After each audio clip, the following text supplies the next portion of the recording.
I want to talk about Tannadice. No, I don't. We have to, Al. So I went to bed last night. What's going on, though? Well, I thought, give this guy another chance, right? Because, they've had chances in games to put the game to bed. They've not taken them. They've got beat. Maeda had an open goal out. Oh, not just him. Did you see it? Open goal header. I don't know how he's missed off the post. Celtic should have been 3 up. Yeah. And I mean 3 up. Yeah. And I went to bed, at 1-0. And I thought, yeah, they'll get second. And then as I looked, I couldn't sleep. I put the phone back on. Yeah. And I thought, oh, this is worrying. It's still 1-0. And then all of a sudden, I must have drifted off, Gab. I hear ping, ping, ping, ping. And everyone was having a go at me. And I'm like, oh, no. I switched over from the Newcastle game, last 20, to watch the Celtic game. And they were piling on the pressure out. Some chances they had. Just not clinical. Maeda, literally open goal out. Forrest just crossed it. He's literally got to head it into an open net, and he heads it, flicks off his head, and hits the post. Don't know how he's missed it. Probably one of the misses of the season. And that was what score? 2-1? It was 2-1 then. So they had chances. So the Celtic boss, we're going to hear from him in a moment, but by all accounts he said we're on the right track. I'm sorry, we're not on the right track. No. I'm trying my hardest to give this guy a chance. We're not on the right track because... You know what I mean? Celtic should... The amount of possession they've got, they should be pulverising these sides. I looked at the back three with the greatest respect. Yeah. I'm looking going, I don't fancy this. If they're under pressure at all, Celtic will concede. But at 1-0, I thought, we'll get away with this, and a second goal kills the game. I don't know where to go with this guy, because he should never be there in the first place. Yeah. End of the season, yes, when he can get his system out and get the players back and work them for a few weeks before the season starts. The way that Celtic have acted here... There wasn't a rush, was there? And Martin turned around and said, I would have stayed. Yeah, for me, there wasn't a rush. It doesn't make sense, Gabby. Because when you see it, Al, we see it so much in football over the last 20 years. When a manager comes in, interim basis, and they do well, no club rushes. Take your time. Yeah. Oh, he's only lost 1 game. Well, what's the rush? I didn't see Juventus or Inter Milan after Wilfried, you know what I mean? So there was no rush. No, but they just take your time. It's working with Martin. The pressure's off the board a little bit because you've got a legend and he's winning nearly every game. Why rush? But I was watching at the end, Al, and it seemed very, very frosty. The Celtic board at the stadium, the Celtic board, they had the Celtic fans above them, side of them, below them. And they were going for. To be fair, the Celtic supporters, they turned up again. Oh, there was loads. There was more Celtic than Dundee United. Oh, well, that's probably normal. But I was surprised to see so many. I really was, Gab. I promise you. But 4 games. Listen, only 3 points behind if you win your game in hand against Hearts. Like you says, Hearts play Rangers on the weekend, so he needs time. If you're a Celtic supporter, it's very hard for a Celtic supporter to want Rangers to win. Yeah. But maybe this occasion. They maybe need Rangers to win. Yeah. But they're not going to go through all this process, Al, to bring in this manager, to get rid of him. So I know it's difficult for Celtic fans, but you've got to try and give him a chance. Yes, 4 games, 4 losses, terrible. But give him a chance to turn it around. Well, we'll hear from Wilfried Nancy a little bit later on. Celtic fans, give us a call. I know you're fed up, but I can't believe it. 1-0 in bed, 2-1. Unbelievable. 03717 223344.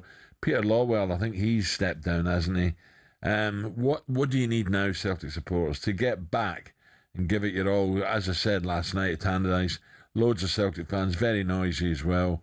And then that trip back must have been absolute murder, honestly. You're simply the best. All right. Enough. I mean, I'm out here. Virgin Radio here. Anyone. Goisty!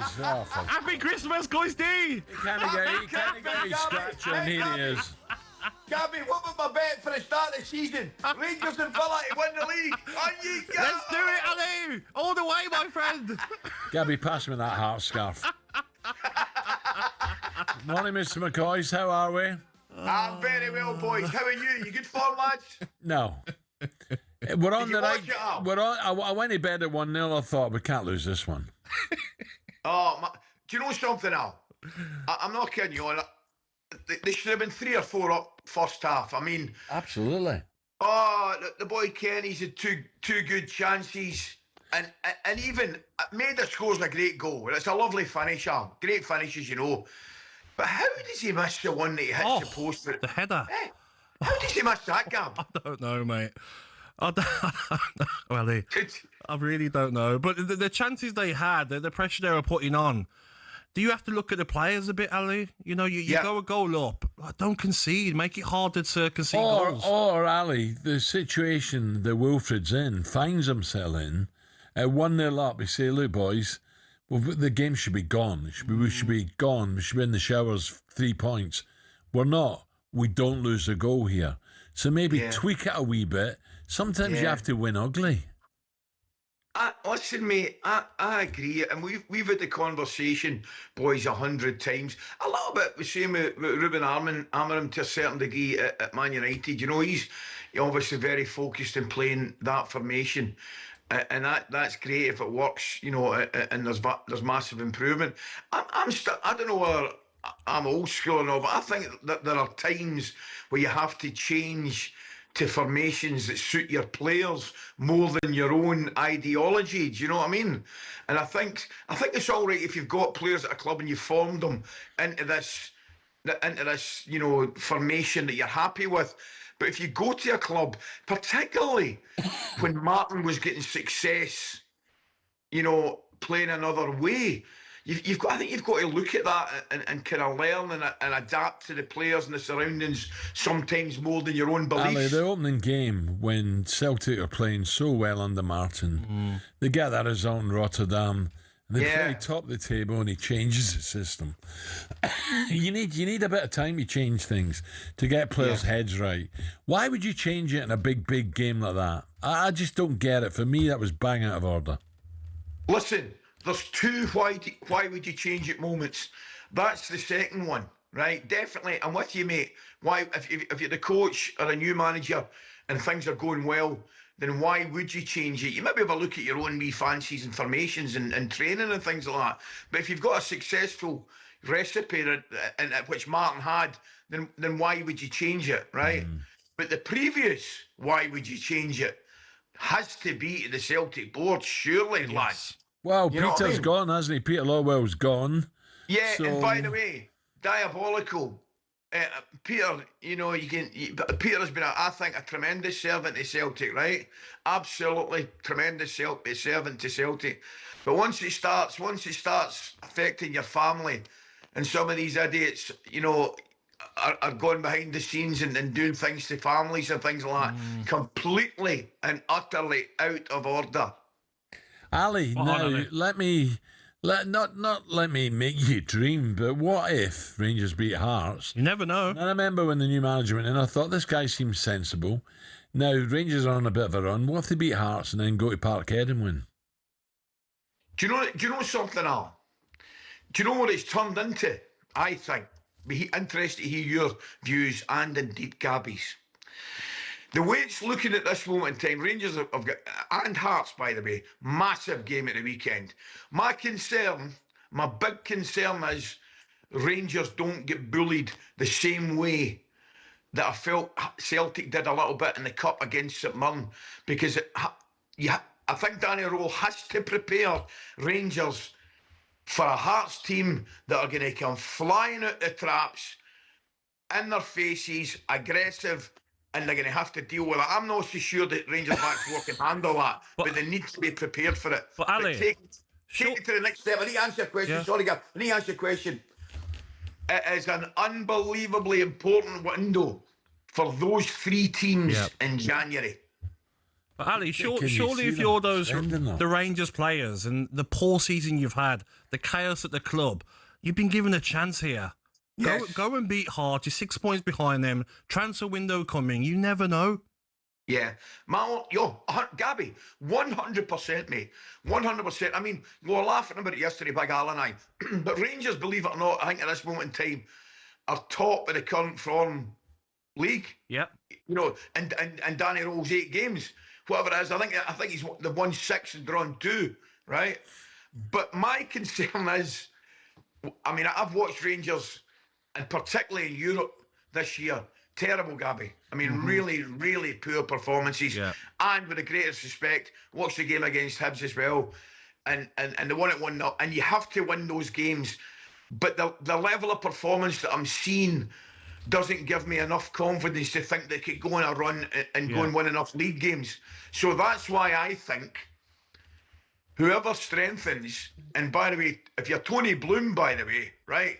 If you're Tony Bloom, you must be looking across at Glasgow from Edinburgh, lads, surely, and Al, Gabby, and saying to yourself, I must well having a right go at this season, this window.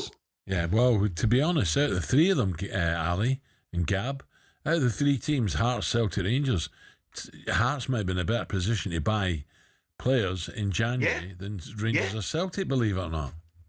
Tony's a very, very wealthy, rich man, a very clever man, doesn't waste money. He could easily say, right, here we go, bang, there's 2-3 players for you. And then, if Hearts beat Rangers, Hearts have got a serious chance of winning it. That, well, they must have. Alan, they must have. I mean, we're talking about Rangers Celtic, as we've done for a number of years in terms of being favourites or whatever it may be to win the title. But Hearts absolutely must come into the equation. They'll be sitting there, Derek and the boys will be sitting there saying, looking at the table, saying what a result that was last night. Now, if we can go and beat Rangers, that puts an incredible gap between us and Rangers, and it puts another dent in Celtic's title hopes. So I think I'm very, it looks like we've got, for the first time in a long time, we might just have a 3-horse race. Oh, Gabby. So, Wilfried, just finally, no, I think we're on the right track. Oh, give us a break. There's no way. I got lost in translation. No, he knew exactly what it was. What track, Ali? Like going to Glasgow and getting a train to Carlisle. What track? I know. Do you know something?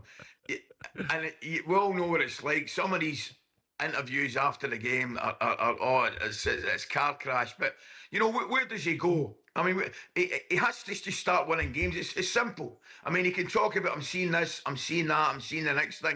What he has to see is, Maeda, Johnny Kenny put the ball in the back of the net, and he has to see them defend a lot better. They're really missing Carter Vickers. I don't care what MD says. Yeah. But, they're missing Johnson a little bit. Not a little bit. They're missing Johnson at right back as well. But they're really, really missing the stability and the aggression of Carter Vickers. But it looks like he's going to be out for a while. Alan, Gabby, the only way he can turn around, and we can talk about interviews and what he says and what managers say, he's just got to start winning games. Now, they've got Aberdeen at home, I think, at the weekend. Big game. Absolutely massive, Gabby. They've got to win that. The problem is, Ali, is that same with Rangers. Teams are now looking at Celtic and Rangers and like Liverpool, let's have a go. Vulnerable. Smell blood, Gabby. Yeah. They smell blood, mate. Fear factor's gone. Yes. Even coming to Glasgow. Coming to Glasgow back in the day, you'd be thinking, oh, here we go. We need to, if we can keep it tight for half an hour, maybe the crowd will turn against them and all that kind of stuff. It's none of that anymore. You look at Hearts coming there and believing that they're going to beat Celtic and Rangers, and which they have done. Okay, they got a couple of right dodgy decisions against Rangers, which were, by the way, embarrassing. What were they? Oh, they go one of the handballs, man. Shanklin was like Michael Jordan. When the Hearts get the winner, man, he was like Michael Jordan. The Rangers. I've never seen him so excited. Have you? By the way, your square sausage, wee Viv's behind you. Your square sausage is ready. I hope that tree falls in your head. Wee bit of brown sauce. That's what I'm having now. Wee bit of brown sauce and a glass of champagne. Oh, but pause all day. Beat it. Top man, Ali. 8-17. See, boys. Unbelievable. Get off it.